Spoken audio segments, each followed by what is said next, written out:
교실에서부터 비움을 시작했습니다. 하나만 해도 괜찮을까?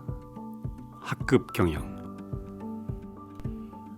학급 경영이란 한 학급을 이끌어 나간다는 것. 우리에겐 아이들과 선생님을 하나로 만들어줄 단 한 가지 무언가가 필요하다. 매해 새로운 아이들을 만나는 우리들. 1년을 함께 보내고 단 한 가지만 남아도 우리는 정말 큰일을 해낸 것이다. 생각해보라. 어린 시절 3학년 하면 기억나는 것, 6학년 하면 기억나는 것이 있는가? 나는 그 한 가지가 아이들의 머릿속, 추억 속, 몸속에 남았으면 좋겠다. 지금 나와 함께하고 있는 아이들은 올해 무엇을 남길까? 우리 반의 이름은 협동반이다. 협동은 학기 초 아이들이 4학년 때 꼭 필요한 가치가 무엇일까라는 질문에 직접 고른 가치다. 단 하나의 가치 덕목만으로도 우리는 지금까지 많은 일들을 해냈다. 코로나19로 원격 수업을 해야 했을 때 집에서 찍은 영상들을 모아 코로나19 응원 비디오를 만들었고 각자 쓴 시들을 모아 아름다운 마음 시집을 만들기도 했다. 우리는 종종 아이들을 사랑하는 마음에 더 많은 것을 주려고 욕심을 부린다. 내가 그랬다. 이것이 좋다고 하면 이것도 넣고 저것이 좋다고 하면 저것도 적용했다. 이것저것 많은 것을 시도해봤다. 물론 다양한 것들을 배울 수 있어서 좋았지만 한 해가 끝났을 무렵에는 왠지 모를 허전함이 남기도 했다. 분명 열심히 했는데 말이다. 그래서 그것이 과연 무엇일까 고민하고 또 고민했다. 결국 내가 내린 답은 단 한 가지 메시지를 가지고 가는 것이었다. 한 가지만 집중하면 다른 것들을 놓치는 건 아닐까? 아니다. 오히려 더 많은 것들을 가능하게 한다. 작년 우리 반 아이들의 대표 가치는 용기였다. 2학년 아이들이 직접 고른 가치다. 미국의 전 연방 하원 의원이었던 클레어 루스가 남긴 용기란 모든 다른 가치가 타고 오르는 사다리다라는 말이 있다. 아무리 좋은 가치들을 가지고 있어도 용기를 내지 않으면 아무런 소용이 없다는 말이다. 인사를 하고 싶고 쓰레기를 줍고 싶은 마음이 있어도 용기 내어 실천하지 않으면 무슨 소용이 있으랴. 이렇게 아이들은 용기의 사다리를 타고 많은 일들을 해냈다. 용기를 내서 무서운 놀이기구에 도전하고 용기를 내서 축구 경기에 참여했다. 혼자서 대중교통 버스 타기에 성공한 아이도 있었고 두려워하는 발표에서 용기를 발휘해서 결국에는 멋지게 발표를 해내는 아이도 있었다. 아이들의 일기장에서도 용기라는 말을 자주 봤다. 이렇게 마음속에 가치 하나를 품고 쑥쑥 성장하는 아이들이 정말 대견하고 기특했다. 가치가 아닌 한 가지 활동을 목표로 삼아도 된다. 예를 들어 올해는 책 읽기, 독서 습관 하나는 꼭 잡아준다라고 해도 되고 노래 부르기, 운동하기 등을 선정해도 된다. 이왕이면 나도 좋아하고 아이들도 좋아하는 활동이 가장 적절하다. 좋아해야 꾸준히 오래 할 수 있다. 모든 아이들이 그 활동을 좋아하지 않는다면 좋아하게끔 하는 장치를 마련해줘야 한다. 그 아이가 좋아하는 활동을 통해 자연스럽게 학급 중점 활동으로 넘어올 수 있게끔 계단을 놔주는 것이다. 우리는 계단만 놔주면 된다. 또 다른 방법은 하나의 정체성을 가지는 것이다. 작년에 나는 내면이 강한 사람을 염두에 두었고 올해는 배움을 즐기는 사람으로 정했다. 이것들은 수많은 고민을 통해 탄생한다. 아이들에게 필요한 것은 무엇일까? 내가 아이들에게 심어주고 싶은 것은 무엇인가? 학부모님은 아이가 어떻게 성장하길 바라실까? 학교에서 추구하는 교육 목표와 잘 어울릴까? 종이를 펼쳐두고 이리저리 머리를 굴리다 보면 답이 나온다. 충분히 고민을 한 것과 하지 않은 것은 큰 차이가 있다. 깊이가 다르고 애착이 다르다. 하나의 정체성을 정했다면 그것을 수업에도 생활지도에도 적용해서 중심을 잃지 않도록 하자. 아차 하면 언제든 다시 돌아와야 한다. 한 가지만 한다고 비웃지 말자. 그 한 가지는 결코 작은 일이 아니다. 성공하는 사람들을 보면 알 수 있다. 그 한 가지가 곧 브랜드가 된다. 한 가지는 우리를 몰입하게 한다. 그리고 더 더 많은 것들을 끌어당긴다. 때문에 하나로 모으면 모을수록 더 큰 힘을 발휘한다. 지금 고민되는 일이 있다면 이제 더 이상 고민하지 말자. 그중 하나를 정하고 계속 이어나가면 된다. 그럼 다른 것들은 어느새 그 옆으로 모여들 것이다.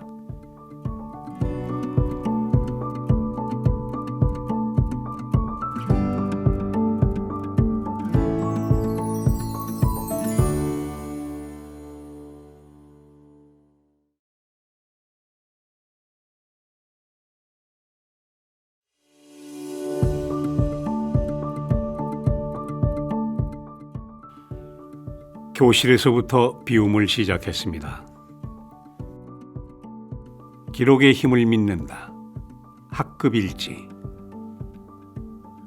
2015년 3월 첫 발령을 받고 눈으로 기웃기웃 살피다가 그해 5월쯤에 처음 알게 된 학급 일지. 학급 일지를 알게 된 후 나의 학교 생활은 크게 달라졌다. 항상 어수선하던 과제 확인, 수업 준비, 업무 등이 가지런히 정리되면서 머릿속 생각들이 정리되기 시작했다. 그러자 나도 아이들도 안정을 찾고 학교 생활에 조금 더 집중하게 됐다. 그럼 학급 일지는 왜 써야 할까? 학급 일지는 일종의 바인더다. 아침에 출근을 해서 퇴근을 하는 순간까지 나의 하루 일과를 모두 담는다. 기록함으로써 우리는 성장해 간다. 하루 이틀이 작은 것 같지만 한 달이 되고 한 학기가 되고 1년이 되면 그것은 우리의 성장일지, 추억일지가 된다. 학급일지는 오늘을 살고 오늘을 되돌아보고 내일을 준비하기 위해 존재한다. 어렵게 생각하지 말자. A4 한 장에 틈틈이 생각나는 대로 내 생각들을 채우면 된다. 가득 채울 필요도 없다. 그저 떠오르는 만큼 내 생각, 내 마음, 아이들의 마음을 기록해두자. 하루 비움 학급일지는 크게 네 부분으로 나뉜다. 오늘 일과 알림장, 체크리스트, 추후 일정 칸이다. 먼저 오늘 일과 칸에는 수업과 업무를 시간 순으로 모아서 적는다. 우리의 하루를 떠올려 보면 수업 시간과 업무 시간이 들쑥날쑥 엉켜 있는 경우가 많다. 이 시간을 잘 분리해 주어도 하루가 훨씬 가벼워진다. 업무를 할 때는 업무만, 수업을 할 때는 수업만 생각하자. 스위치를 껐다 켰다 전환을 잘 해야 한다. 이렇게 하루 일과가 끝나면 아이 관찰, 행운, 감사로 하루를 훈훈하게 마무리한다. 다음은 알림장 칸이다. 알림장 칸에는 최대한 핵심만 간단히 적는다. 알림장에 적는 글은 오해의 소지가 없어야 한다. 누구든지 그 글을 보면서 준비물을 잘 챙길 수 있어야 한다는 뜻이다. 아이들이 봐도 어른이 봐도 이해가 가능한 알림장이 좋다. 만약 금요일에 아이들이 줄넘기를 챙겨와야 한다면 나는 종이를 넘겨 목요일 알림장 칸에 줄넘기 가져오기를 메모해 둔다. 다음 주 준비물도 마찬가지다. 또한 나는 항상 알림장 끝에 인성교육 또는 안전교육 관련 내용들을 하나씩 넣는다. 행복하고 즐거운 하루 보내기, 건강하고 안전하게 등교하기와 같은 말들을 반복해서 적어주려 한다. 그러면 어느새 그것들은 아이들의 삶 속으로 자연스럽게 스며들어간다. 알림장으로 매일 긍정의 기운을 전해보자. 그 다음은 학급 경영에서 가장 중요한 체크리스트 칸이다. 그 칸의 제목에는 체크만 잘해도 학급 경영은 성공이다라는 말이 적혀 있다. 특히 학기 초에 체크를 꼼꼼하게 해야 한다. 매번 준비물이나 숙제를 빠뜨리는 아이들은 더 세심하게 챙긴다.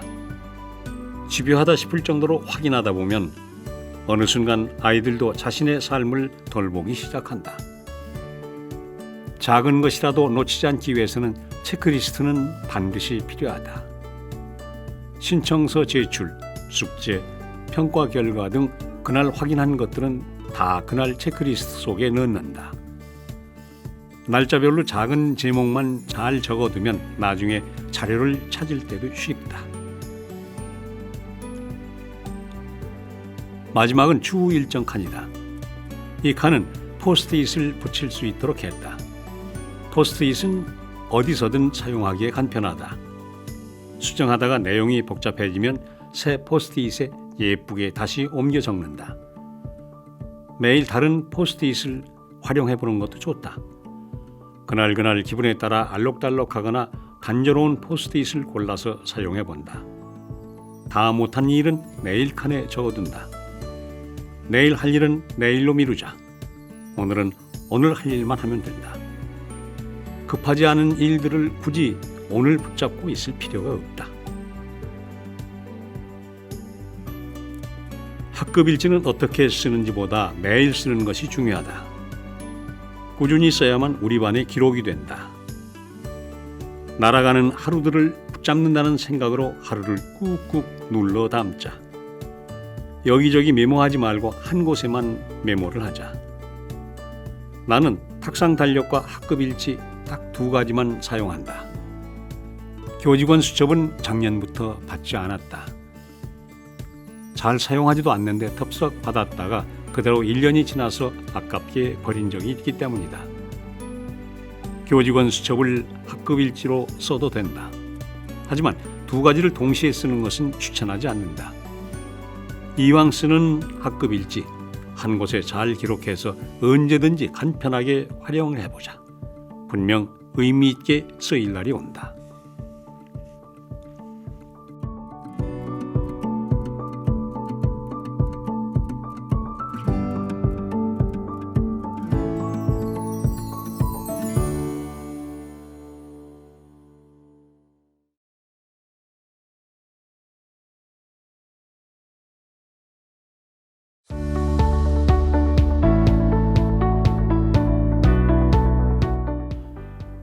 교실에서부터 비움을 시작했습니다.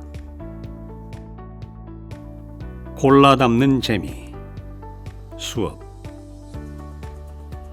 교사들의 평생 고민, 수업. 과연 수업은 어떠해야 할까? 고민하고 또 고민한다. 공개 수업도 하고 다른 선생님들 수업도 참고하지만 아직도 갈 길이 멀다. 한편으론 자꾸 시도해보면서 나만의 수업을 찾아가는 것이 교사의 삶이 아닐까 생각한다. 모든 것을 다 담으려고 하면 버겁다. 수업으로 유명하신 선생님들을 보면 다 각자의 특색이 있다.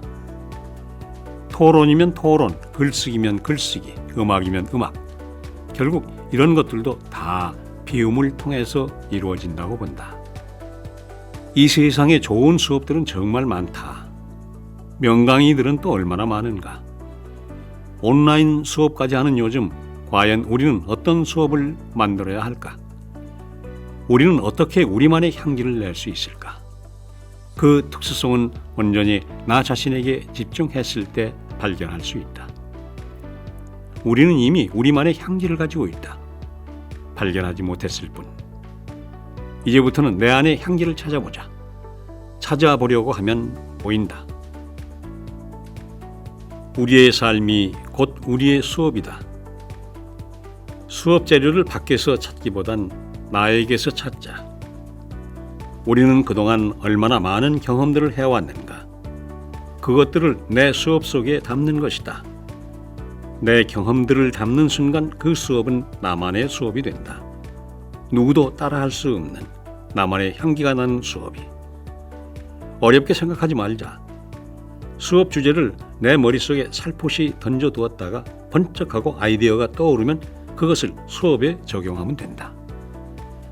예를 들어 국어 시간에 사실과 의견을 배우고 있다면 머릿속 한켠에 사실과 의견을 잠시 둔 채 일상생활을 한다. 그러다 한 번씩 나에게 질문을 던진다.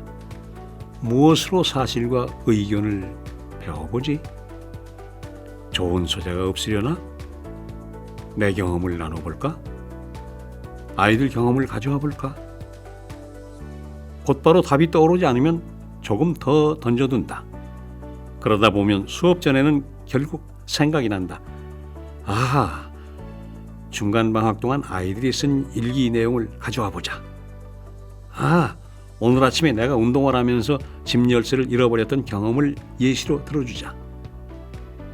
익히 들어왔겠지만 아이들의 삶과 연결된 수업이야말로 진짜 수업이다. 서로의 경험을 더 많이 나눌수록 우리는 더 끈끈해진다. 이미 우리는 존재 자체로 특별하다. 이 세상 어디에도 똑같은 수업은 존재하지 않는다. 특별한 나 자신을 믿자. 내가 나를 믿지 않으면 누가 나를 믿겠는가? 똘망똘망한 눈으로 아이들은 우리만 바라보고 있다. 내가 나를 더 보여줄수록 아이들도 아이들의 마음을 우리에게 더 보여준다. 주변을 둘러보아라. 누구든 다 각자의 방법대로 자신만의 수업을 만들어가고 있다. 우리 안에 답이 있다.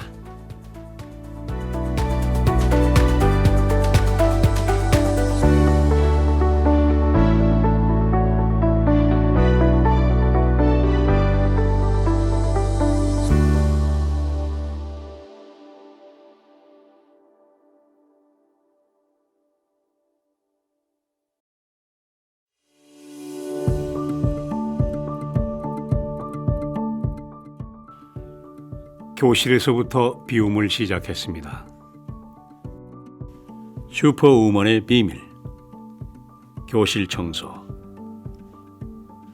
첫 발령을 받고 난 이후로 나는 수많은 청소를 해왔다. 교실 환경 점검을 하는 날, 공개 수업 하루 전날, 우리 교실에 다른 선생님들이 모이는 날, 학교에 외부 손님들이 오시는 날, 학교 방학식 및 개학식 날, 교실을 옮기는 날 등 구석구석 정말 열심히 청소를 했다. 청소를 하는 날이면 온몸이 아플 정도로 청소에 열을 올렸다. 창틀과 문틀, 바닥에 얼룩덜룩한 자국들, 칠판 및 홈, 쓰레기통 주변까지. 하지만 굳이 나를 잡지 않아도 교실이 항상 깨끗하다면 어떨까? 과연 꿈 같은 일일까? 깨끗한 교실을 가진 사람은 언제든지 누가 와도 자신 있게 교실 문을 열 수 있다. 전체적인 교실 청소 방법은 다음과 같다. 칠판은 항상 깨끗하게 닦는다. 얼룩이 지지 않도록 한다. 물칠판이라면 물걸레로 깨끗하게 닦고, 화이트보드라면 세로 방향으로 말끔하게 닦는다. 아이들이 가고 난 뒤 책상 위에는 물건이 아무것도 없어야 한다. 정리가 잘 안 되는 아이일수록 더더욱 집에 가기 전에 서랍을 비우고 책상 위를 깨끗이 하도록 지도해야 한다.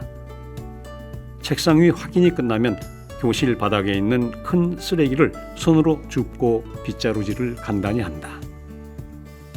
그런 다음 밀대로 바닥을 싹 한번 닦아주면 교실 청소가 끝이 난다.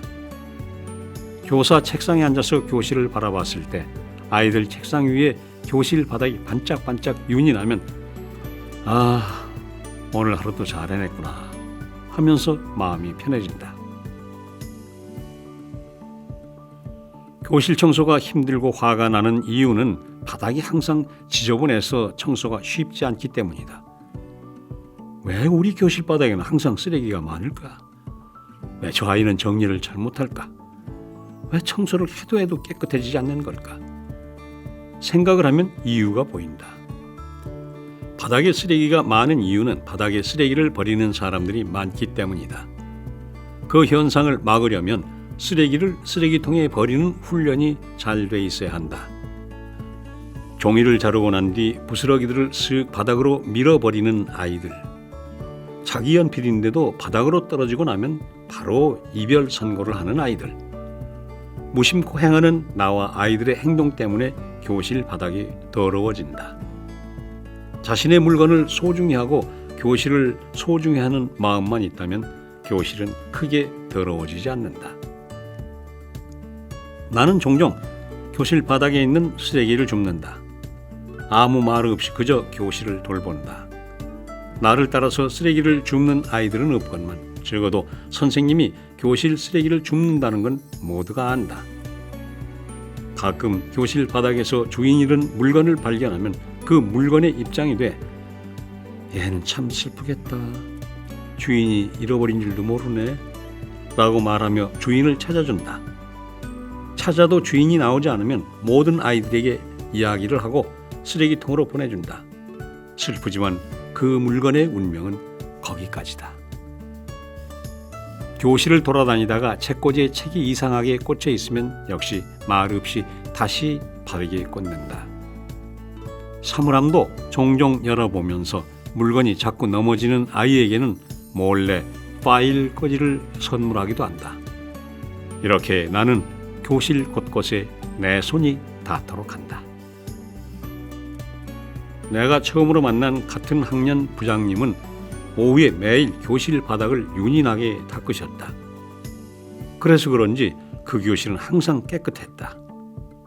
학교 업무가 아무리 바빠도 부장님의 마음만큼은 항상 편안해 보였다. 그 반 아이들 말로는 자기 반 선생님이 슈퍼우먼이란다. 슈퍼우먼의 힘은 청소에서 나오는 걸까?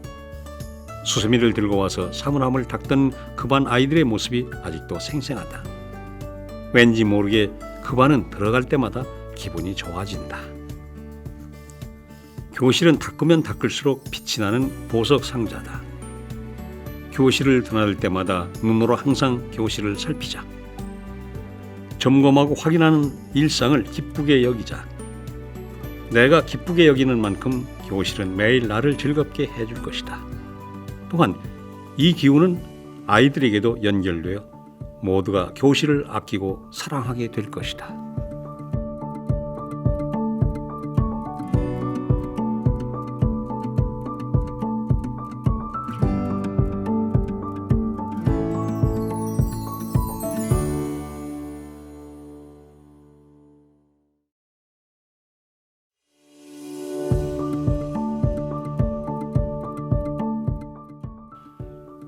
교실에서부터 비움을 시작했습니다. 눈앞에 보이는 풍경, 교실 앞. 하루 중 아이들의 시선이 가장 많이 향하는 곳은 어딜까? 바로 선생님이 수업을 하는 공간, 교실 앞쪽이다. 먼저 간단한 질문을 던져본다. 흰 도화지 한가운데 검은 점이 있는 것과 알록달록한 바탕 한가운데 검은 점이 있는 것 중 어느 것이 집중도가 더 높을까? 보통 후자보다는 전자의 집중도가 높다. 교실 앞을 하나의 큰 도화지라고 생각하고 우리는 그 도화지를 어떻게 활용할지에 대해 고민해야 한다. 알록달록한 바탕이 반드시 나쁘다는 건 아니다. 목적과 상황에 따라 바탕을 요리조리 바꿔주는 것이 필요하다는 얘기다. 나는 가능하면 교실 앞쪽을 최대한 깔끔하게 유지한다. 칠판에도 자석들을 거의 붙이지 않는다. 처음에는 날짜, 요일 자석, 우유 당번, 교실 규칙 등을 칠판에 항상 붙여두곤 했다. 하지만 나조차도 그것들을 유심히 보지 않는다는 것을 깨닫고 난 이후부터는 칠판을 비우기 시작했다. 아이들이 꼭 기억해야 할 사항들이 있다면 칠판 한쪽 구석에 판서를 해둔다. 계속해서 명심해야 할 사항들은 글씨체나 색깔의 변화를 주면서 아이들의 관심을 집중시킨다. 귀여운 캐릭터나 얼굴 표정을 함께 그려두면 더 좋다. 칠판은 아이들과 나의 소통을 위해 존재한다. 우리의 소통을 막는 것들은 굳이 칠판에 둘 필요가 없다. 공간만 차지할 뿐이다. 반드시 그 시기에 필요한 것만 칠판에 담으려고 노력하자. 칠판 옆 환경판에는 아이들이 자주 묻는 수업시간표와 식단표를 둔다. 또한 수업시간마다 활용하는 나눔 온도계도 함께 게시한다. 이 외에도 학급 규칙, 학교 행사 안내장 등을 붙이곤 한다. 교실 뒤쪽에는 사물함이 있기 때문에 아이들이 게시물을 자주 확인하기 어렵다. 그래서 무언가 아이들이 반드시 알아야 할 중요한 것들은 최대한 교실 앞쪽 공간에 배치한다. 아이들에게도 편리하고 나에게도 편리한 최적의 위치를 잘 찾아보길 바란다. 칠판의 변신은 무죄다. 발표회를 하는 날이면 교실 앞 공간은 무대 배경으로 쓰인다. 실내 게임을 하는 날이면 점수 기록판이 된다. 학급 회의 시간에는 진지한 분위기를 만들어준다. 교실 상황에 따라 시시각각 변하는 교실 앞 공간의 역할. 변화가 자유로우려면 비어 있어야 한다. 그래야 언제든 쉽고 재미있게 바꿀 수 있다. 나는 가끔 아이들 의자에 앉아 가만히 교실 앞을 바라본다. 무엇이 보이지? 어디에 눈이 가지? 칠판이 아닌 주변 물건들의 시선이 간다면 칠판 주변을 정리하거나 색상을 단색으로 통일하는 것이 좋다.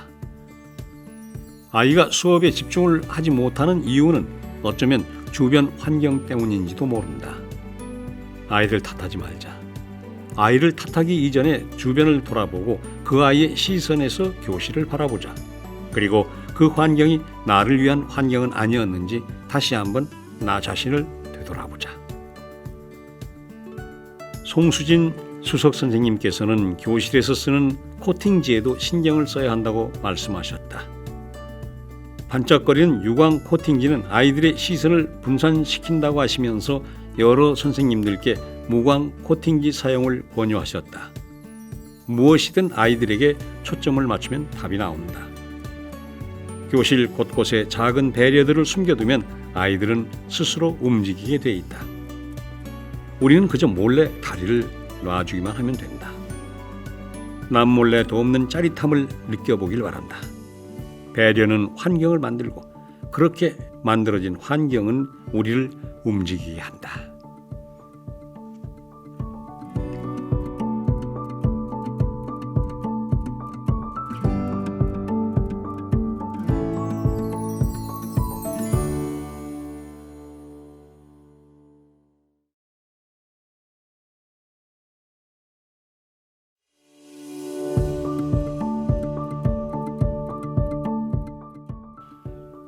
교실에서부터 비움을 시작했습니다.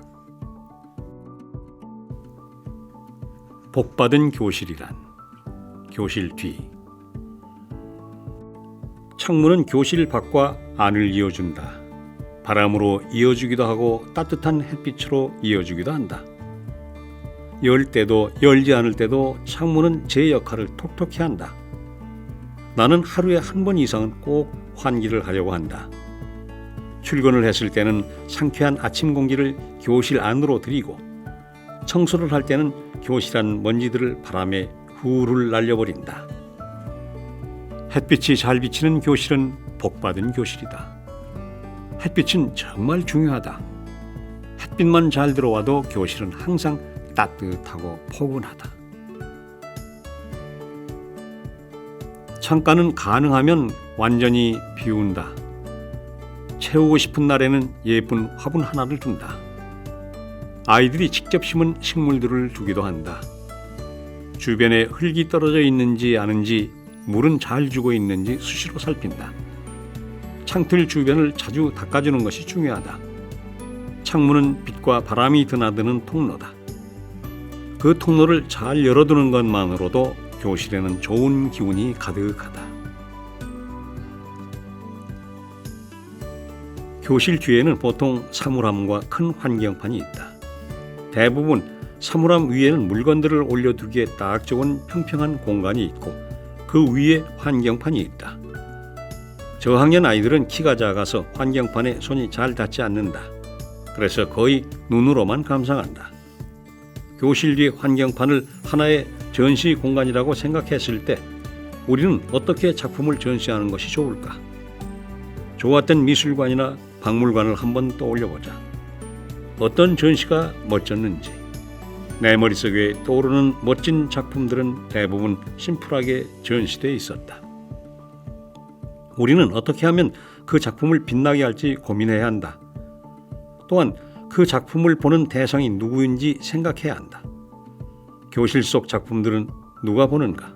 나? 아이들? 학부모님? 우리는 가끔 교실 환경을 구성할 때 다른 사람의 시선을 고려하는 실수를 범한다. 환경 구성은 남을 위한 것이 아니다. 나와 우리 반 아이들을 위한 것이어야 한다. 다른 선생님들이나 학부모님들이 우리 반에 오셨을 때 이야, 멋지다. 의 반응을 기대하기보다 아이들의 입에서 우와 저것 봐 하는 말이 나오게 해야 한다. 환경에 대한 아이들의 관심은 얼마나 오래 갈까? 아이들의 관심 시기는 그리 길지 않다. 아이들의 관심도가 가장 높은 시기는 수업이 끝난 직후다. 내가 만든 작품을 보며 뿌듯해하고 친구들의 작품을 보며 놀란다. 그렇게 일주일 정도 관심을 가지다가 그 이후로는 별로 쳐다보지 않는다.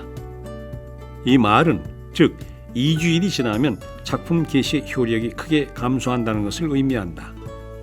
그때는 작품을 재빨리 수거해서 아이들 집으로 보내거나 개인 포트폴리오 파일에 넣어주는 것이 좋다. 2019년에 나는 한 가지 실험을 해봤다. 2학기 내내 교실 뒤쪽 환경판에 작품을 아무것도 붙이지 않은 것이다. 흰 전지를 바탕에 두고 텅 빈 상태로 2학기를 보냈다. 문제는 없었다. 원래 계획은 흰 바탕에 작품을 하나씩 붙이면서 자주 교체해 주는 것이었는데 환경판이 너무 높아 붙이기에 불편하다 보니 자주 바꿔줄 수가 없었다. 대신 교실 벽면, 복도를 충분히 활용해서 아이들의 작품을 전시했다. 정답은 없다. 하지만 나에게 이것이 작품을 자주 바꿔주기에도 좋았고 아이들 눈높이에도 맞았기 때문에 그렇게 했다. 나를 불편하게 하고 힘들게 하는 건 오래가지 않는다. 무엇이 중요한지 누구를 위한 것인지를 떠올려 보면 나만의 답이 나온다. 환경 구성. 이제는 정말 남 눈치 보지 말고 나와 우리 반 아이들을 위한 진짜 환경을 구성해보자.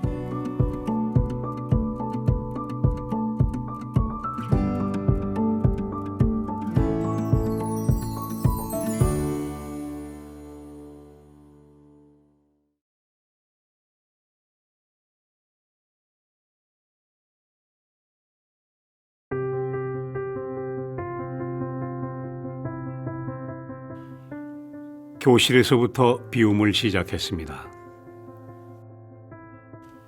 내 맘대로 요리조리. 비움 시간. 학교에서 나만의 비움 시간을 가지고 있는가? 학창 시절을 떠올려 보면 수업 시간과 쉬는 시간이 구분되어 있었다. 하지만 우리는 정작 쉬는 시간에 쉬지 못하고 있다. 그 의미는 내가 스스로 쉬는 시간을 만들어야 한다는 것이다. 잠시 그 자리를 뜨고 나만의 쉬는 시간을 가지자. 그래도 괜찮다. 아니, 그래야만 한다. 비움 시간을 가지는 방법에는 여러 가지가 있다.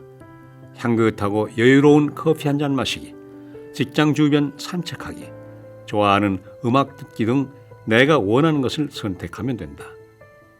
나는 주로 머릿속이 복잡하면 흰 종이 한 장을 펼친다. 그리고 머릿속 생각들을 다 쏟아낸다. 이런저런 생각들을 다 적어 내려가다 보면 어느 순간 생각이 정리된다. 이렇듯 나에게 꼭 맞는 비움 방법 하나쯤은 매일 실천해 보길 바란다. 해야 할 일이 너무 많은가? 그럴수록 쉬어야 한다. 197페이지에 있는 부록 2를 보자. 동그란 시간표가 꼭 피자 모양처럼 생겼다. 어린 시절 작성해봤던 방학 계획표가 생각날 것이다. 시계를 떠올려도 좋다. 펜을 들어 나의 근무 시간을 표시한다. 9시부터 6시, 8시 반부터 5시 반 등 표시를 했으면 사이사이 나만의 쉬는 시간을 표시한다. 틈새 공략을 하는 거다. 그리고 그때만큼은 무슨 일이 있어도 쉬도록 하자. 다른 사람들이 나를 찾아도 10분 뒤에 보자고. 잠시만 기다려달라고 하자. 우리는 지금 충전 중이기 때문이다. 매일 아침 우리는 해야 할 리스트를 작성한다. 이것도 해야 하고 저것도 해야 하고 이제는 반대로 하지 않을 리스트를 작성해보자. 이는 탁현진 작가의 가장 단순한 것의 힘이라는 책에서 소개된 방법이다. 나의 효율적인 업무 시간을 갉아먹는 것이 무엇인지 가만히 떠올려보자. 핸드폰을 자주 보진 않는지, 인터넷 업무를 보다가 다른 정보에 현혹되진 않는지, 여러 가지 일들을 동시에 처리하려고 하진 않는지 말이다. 생각보다 많은 것들이 우리의 소중한 시간들을 빼앗아가고 있다. 이제는 그 시간들을 덜어내야 할 때다. 핸드폰을 덜 보기 위해서 나는 종종 알람을 맞춘다. 아니면 3시에 봐야지처럼 내 마음과 약속을 한다. 그리고 책상 끝에 핸드폰을 덮어둔다. 잠시 핸드폰과 떨어지는 시간을 가지는 것이다. 무엇이든 떨어져 봐야 그 소중함을 안다. 핸드폰과 나 사이에도 그 시간이 필요하다. 1시간 뒤, 2시간 뒤에 핸드폰을 확인하면 한꺼번에 필요한 내용들을 후다닥 확인할 수도 있어서 편리하다. 인터넷 세상 속에는 우리를 유혹하는 수많은 장치들이 숨겨져 있다. 아무리 다른 정보들이 궁금해도 일단 필요한 정보 찾기에 집중하자. 정보의 바닷속에서 보물을 먼저 골라낸 뒤에 그 속을 구경해도 늦지 않다. 바다 구경을 하다가 보물을 놓치는 경우가 없도록 하자. 자유자재로 내 의지대로 정보의 바다를 누비며 살아가자. 그 바다의 주인은 우리니까. 일은 무조건 한 번에 하나씩 처리하자. 차근차근 하면 못할 것이 없다. 책상 한쪽 구석에 업무들을 쌓아두고 제일 위에 있는 것부터 처리하자. 이것저것 펼쳐두고 동시에 처리하다 보면 나중에는 무엇을 하고 있었는지조차 잊어버린다. 게임을 하듯 탁탁탁 미션을 하나씩 완수하자. 거기에 중요하고 급한 일, 중요하지 않지만 급한 일, 중요하지만 급하지 않은 일, 덜 중요하고 급하지도 않은 일 순으로 처리하면 그 효율성을 더욱 높일 수 있다. 매일 주어지는 시간은 우리의 것이다. 어떻게 사용하는지는 우리에게 달려있다. 초과 근무는 고려하지도 말자. 그저 어떻게 하루 근무 시간을 효율적으로 사용할 수 있을지를 고민하자. 앞에서 말했듯이 오늘은 오늘 할 것만 생각하고 내일 할 일은 내일로 미루자. 오늘 하지 않을 일들에 대해 걱정할 필요가 없다. 조금 더 가볍게, 조금 더 탄력적으로 근무하는 나만의 재미있는 학교 생활을 만들어 보길 바란다. 내가 만드는 대로 학교는 달라지니까.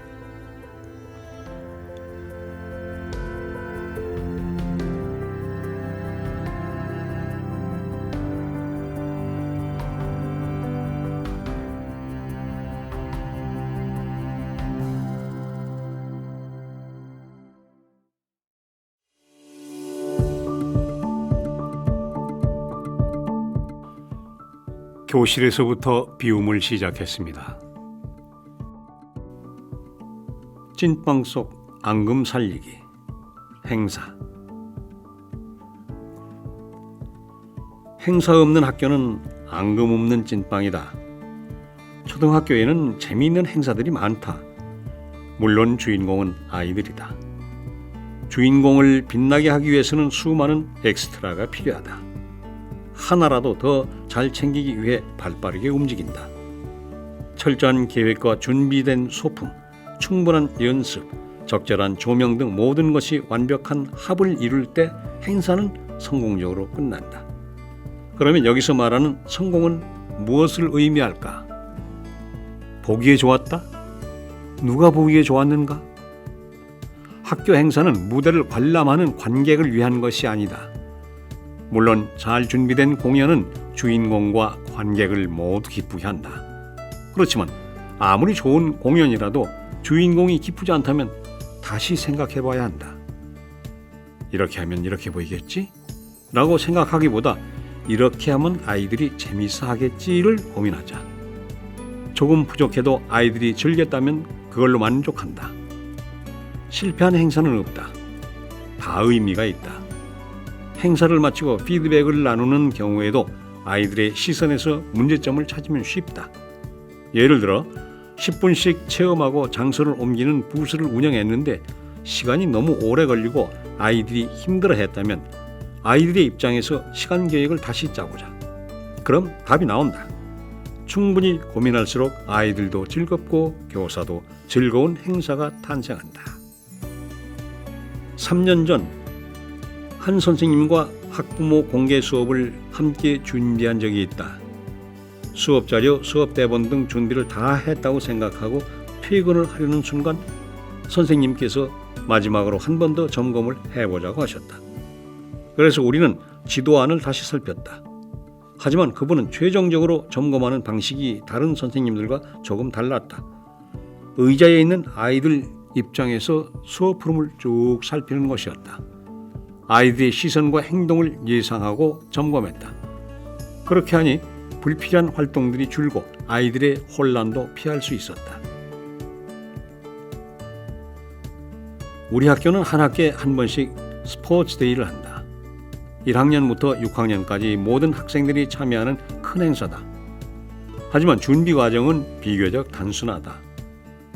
행사 담당자가 프로그램을 계획하고 선생님들은 그 내용을 숙지한 뒤 당일에 아이들과 함께 신나게 스포츠 활동에 참여한다. 이것이 끝이다. 담임교사가 준비하는 건 아이들 줄 세우기, 릴레이 선수 선발이 전부다. 스포츠데이의 핵심은 정정당당하게 각종 스포츠 활동에 참여해 협동, 용기, 책임의 가치를 배우는 것이다. 지나친 형식과 절차는 선생님과 아이들을 모두 지치게 만든다. 아이들을 위한 진정한 행사를 계획하자. 학교의 주인은 학생이다. 아이들이 원한다면 귀찮아도 기꺼이 하고 아이들이 원하지 않는다면 다른 방법을 찾자. 무엇이 되고 안 되고는 우리가 결정할 문제가 아니다. 무슨 행사든 초점을 분명히 해서 불필요한 것들에 현혹되는 실수를 범하지 말자. 배가 산으로 간다면 그 배를 다시 바다로 내려오게 하는 것이 우리의 임무다. 중심을 잃지 말자.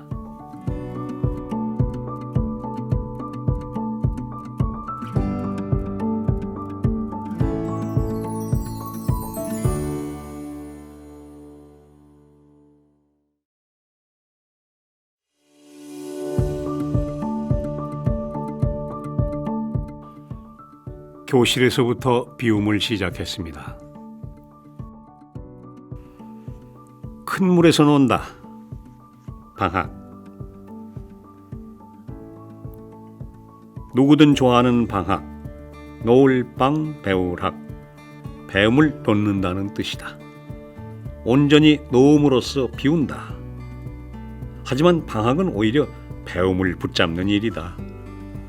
배움의 공간을 확장해서 매일 생생하게 살아있는 교과서를 만난다. 가까운 이웃 동네에서부터 먼 동네, 다른 나라까지 온 세상이 교사와 아이들의 배움터가 된다. 2020년 1월에 유럽 여행을 다녀왔다. 사진으로만 보던 미술 작품들을 실제로 보고 왔다. 어찌나 멋지던지 감탄이 절로 나왔다.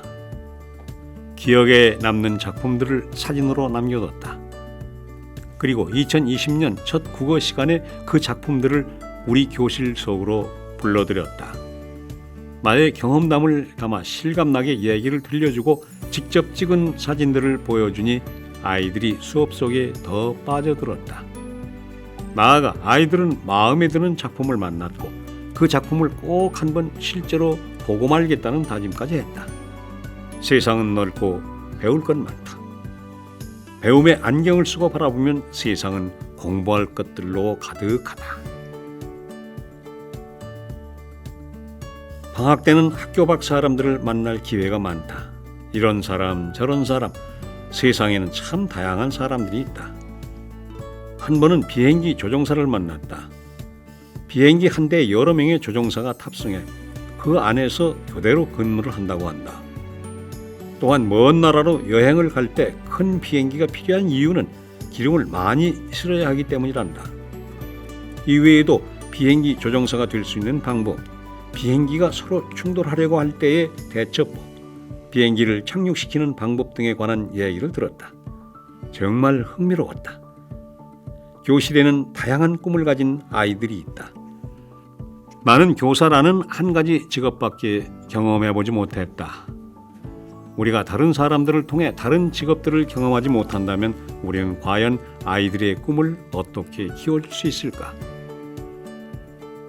아이돌 가수에서부터 축구 선수, 간호사, 과학자, 작가, 의사까지.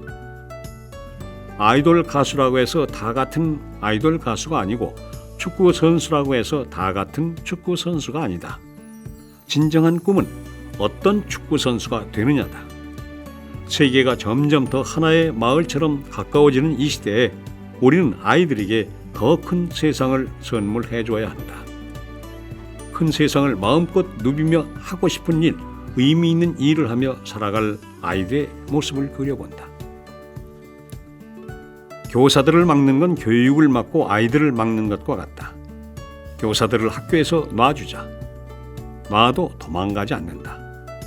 시대 변화에 알맞춰 등장하는 연수도 듣고 건강한 체력을 위해 운동도 하고 평소 망설였던 새로운 배움에도 도전해야 한다.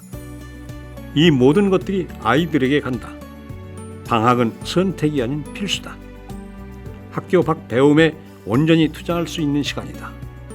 아이들은 교사를 통해 세상을 본다. 우리가 보는 세상이 넓어야 아이들 마음속 세상도 덩달아 커진다. 이제 우리 큰 물에서 놀자.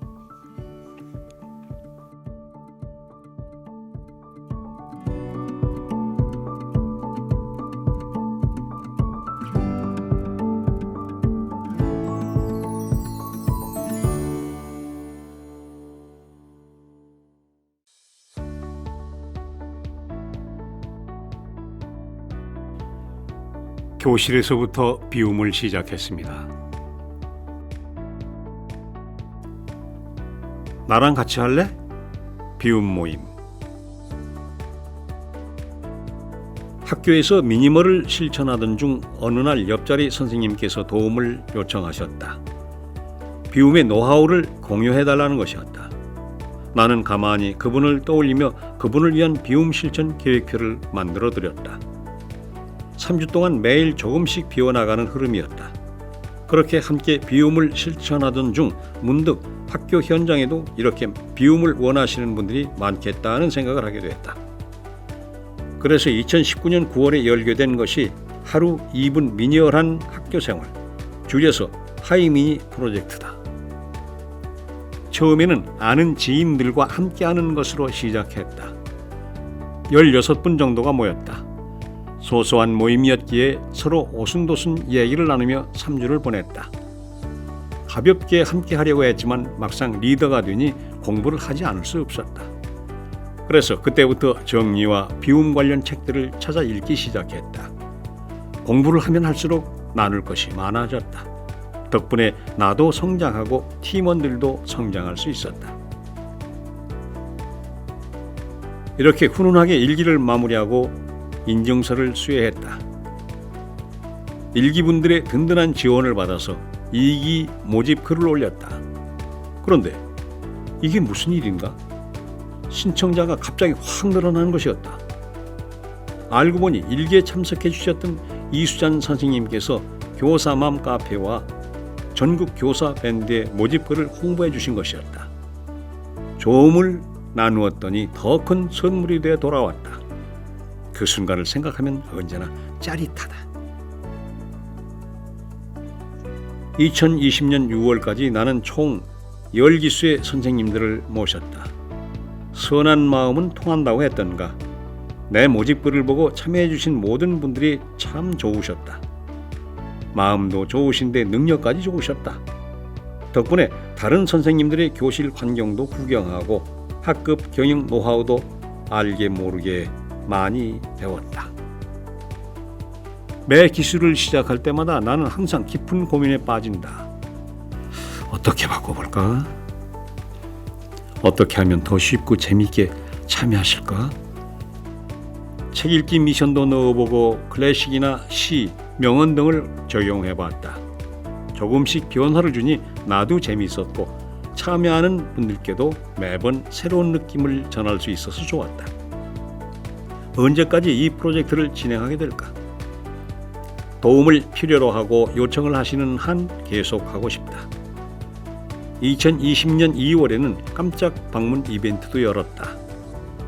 비움이 필요하신 선생님의 교실을 직접 방문해서 함께 정리를 해주는 이벤트였다. 나의 작은 손길로 누군가를 도울 수 있는 것만으로도 정말 행복하고 의미 있는 경험이었다. 다시 한국에 돌아간다면 한 달에 한 번씩은 꼭 방문 이벤트를 열어보고 싶다. 다른 학교도 구경하고 새로운 선생님들도 만나고 얼마나 좋은가. 이 프로젝트는 대단한 프로젝트가 아니다. 주변을 둘러보자. 내가 하는 것을 함께 하고 싶어하는 사람들이 있다면 그저 함께하면 된다. 내가 손을 내밀면 그들은 내 손을 잡을 것이다. 아무도 잡지 않을까 봐 걱정이 드는가? 걱정하지 말자. 분명히 있다. 온라인이든 오프라인이든 손을 내밀기만 하면 나머지는 저절로 따라온다. 사람은 다른 사람을 돕기 위해서 태어난다. 누구에게나 도울 수 있는 능력은 있다. 나누면서 얻는 기쁨은 그 어떤 기쁨보다 크다. 느껴본 사람은 안다. 아주 작은 것 하나라도 나누면서 살아가자. 가볍게 옆반 선생님 또는 같은 학년 선생님들과 비움 모임을 만들어 봐도 좋다. 재미있는 게임을 하듯이 작은 보상을 걸고 한번 시작해보자. 서툴면 또 어떤가 하면서 배울 것이다.